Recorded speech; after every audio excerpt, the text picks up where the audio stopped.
In this video, I will tell about how to become a mobile app developer.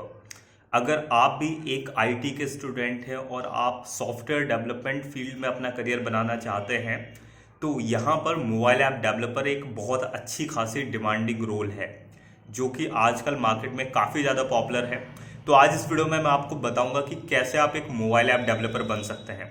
आपने BCA किया हो, आपने MCA किया, आपने बीटेक किया हो या फिर आपने कोई भी आईटी रिलेटेड डिप्लोमा किया हो, चाहे वो बीएससी सीएस हो या फिर कोई दूसरा, और आप मोबाइल डेवलपमेंट की फील्ड में कैसे जा सकते हैं। तो यहाँ पे सबसे पहले आपको कोई भी प्रोग्रामिंग लैंग्वेज सीखना होगा, लेकिन उसके पहले मैं आपको बता दूं कि मोबाइल डेवलपर कितने टाइप के होते हैं। जनरली करंट सिनेरियो के हिसाब से दो टाइप के मोबाइल डेवलपर ज़्यादा पॉपुलर हैं और दो ही टाइप के जनरली होते ही हैं। First one is native mobile app developer and second one is hybrid mobile app developer. अब यहाँ पर इन दोनों में क्या डिफरेंस है वो भी मैं आपको बता देता हूँ। तो नेटिव ऐप डेवलपर वो होता है जो किसी एक स्पेसिफिक ऑपरेटिंग सिस्टम के लिए मोबाइल ऐप डेवलप कर रहा है।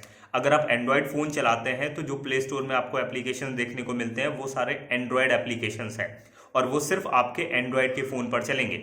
लेकिन वहीं एक अगर आप कोई iOS का फ़ोन यूज़ कर रहे हो, लाइक एप्पल का iOS यूज़ कर रहे हैं, तो वहाँ पर आईफोन में आपको सिर्फ iOS के एप्लीकेशन मिलेंगे। वो एप्लीकेशन आपके एंड्रॉयड फ़ोन में रन नहीं होंगे और डायरेक्टली एंड्रॉयड फ़ोन के एपीके फाइल आपके एपी जो एप्पल का आईफोन होगा उसमें रन नहीं होंगे।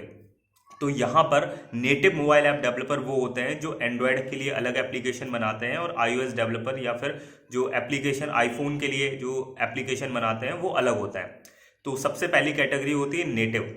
दूसरी होती है हाइब्रिड मोबाइल ऐप डेवलपर, जो कि एक ही कोड करके कुछ ऐसे मार्केट में फ्रेमवर्क अवेलेबल है जिनके बारे में हम आगे बात करेंगे, जिनकी हेल्प से आप एक ही कोड लिखकर आप हाइब्रिड एप्लीकेशन बना सकते हो। यानी कि वो एप्लीकेशन को आप साथ ही साथ एंड्रॉयड और साथ ही साथ iOS दोनों में रन करा सकते हो। हालांकि इनकी कुछ लिमिटेशंस हैं, इसलिए आज भी नेटिव ज़्यादा पॉपुलर है इन कंपैरिजन टू हाइब्रिड। लेकिन नेटिव और हाइब्रिड दोनों ही अच्छी टेक्नोलॉजीज हैं, दोनों ही पॉपुलर हैं और दोनों की अपनी अच्छी खासी डिमांड है। तो सबसे पहले बात करते हैं कि आप कैसे एक नेटिव मोबाइल ऐप डेवलपर बन सकते हो एंड्रॉयड के लिए।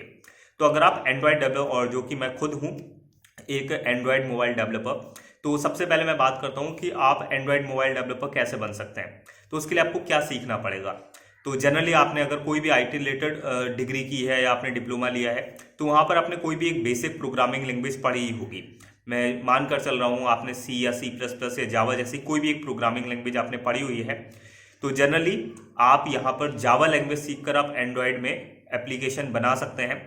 तो यहाँ पर स्टार्ट करने के लिए आपको एंड्रॉयड या कोटलिन कोई भी एक लैंग्वेज आनी चाहिए। अगर आप स्टार्ट करना चाहें तो आप जावा से भी स्टार्ट कर सकते हैं, या फिर आजकल कोटलिन का ज़्यादा इंपॉर्टेंस है बिकॉज गूगल रिकमेंड कर रहा है आफ्टर 2017 कि कोटलिन जो है एंड्रॉयड के लिए एक ऑफिशियल लैंग्वेज बना दी गई है बिकॉज एंड्रॉयड जो है गूगल ओन करता है। तो 2017 के बाद से कोटलिन ज़्यादा पॉपुलर है। तो अगर आप एंड्रॉयड एप्लीकेशन बनाना सीखना चाहते हैं तो इसके लिए आपको सबसे पहले जावा या कोटलिन लैंग्वेज का आना चाहिए, और यूआई बनाने के लिए आपको XML, जो कि बहुत बेसिक होती है और बहुत इजीली आप एक वीक के अंदर इजीली लर्न कर सकते हैं by watching some tutorial.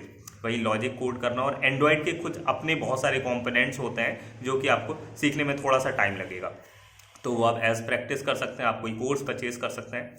Similarly अगर मैं बात करूं कि आप iOS डेवलपर बनना चाहते हैं तो आप कैसे बन सकते हैं। तो iOS के लिए आपको स्विफ्ट लैंग्वेज आना चाहिए या C#। जनरली अब स्विफ्ट में ही कोड किया जाता है iOS का, तो स्विफ्ट और इसके साथ साथ स्विफ्ट UI जो कि UI बनाने के लिए यूज़ होती है।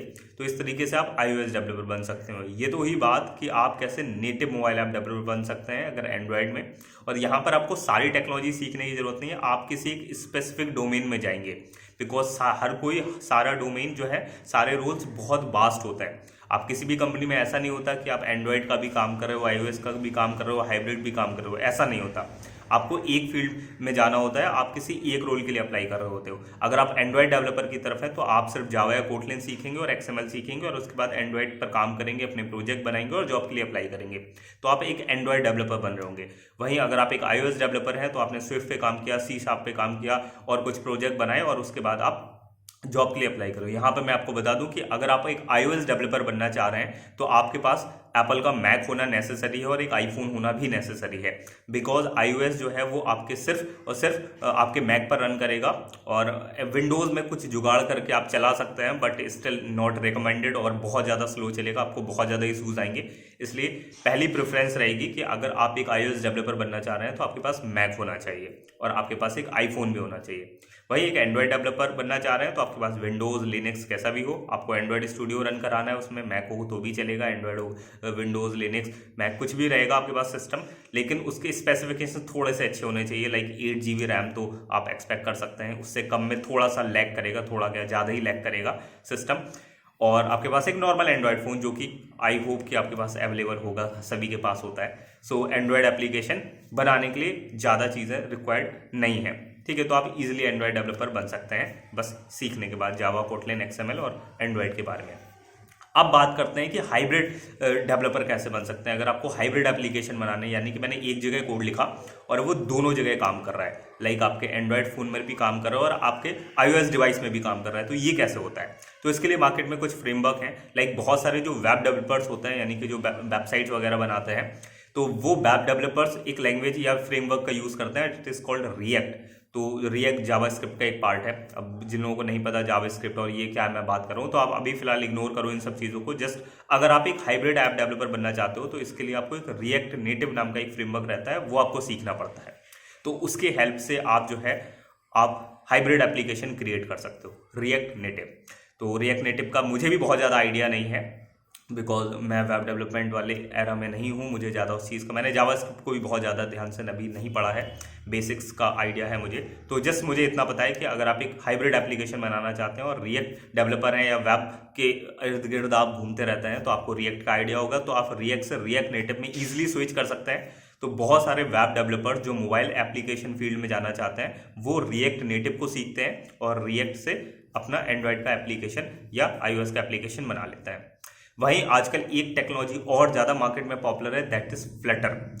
तो फ्लटर जो है वो एक बहुत ही पॉपुलर फ्रेमवर्क है, इसकी हेल्प से भी आजकल बहुत ज़्यादा एंड्रॉयड एप्लीकेशन बनाए जा रहे हैं, iOS या एंड्रॉयड हाइब्रिड एप्लीकेशन बनाए जा रहे हैं, और ये बहुत ज़्यादा डिमांडिंग है आज के टाइम पे। अगर मैं हाइब्रिड की बात करूँ तो रिएक्ट के कंपैरिजन में फ्लटर बहुत ज़्यादा डिमांडिंग है।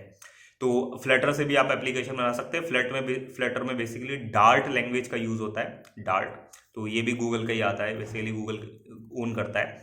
सो डार्ट लैंग्वेज का यूज़ करके भी आप जो है वो एक हाइब्रिड एप्लीकेशन क्रिएट कर सकते हैं। तो आपको सीखना पड़ेगा, प्रोजेक्ट बनाने पड़ेंगे फ्लटर डेवलपर के लिए, अप्लाई करना पड़ेगा, मल्टीपल कंपनीज में इंटरव्यू देने होंगे, एंड होप सो कि आप सीख कर अप्लाई कर सकते हैं। तो आई होप कि आपको समझ आ गया होगा कि मोबाइल ऐप डेवलपर कितने टाइप के होते हैं और आप कैसे एक मोबाइल ऐप डेवलपर बन सकते हैं। अगर आपको वीडियो पसंद आई तो प्लीज़ वीडियो को लाइक कीजिए, चैनल को सब्सक्राइब कीजिए। मिलते हैं नेक्स्ट वीडियो में। बहुत बहुत धन्यवाद कि आपने इस वीडियो को देखा। Thanks for watching.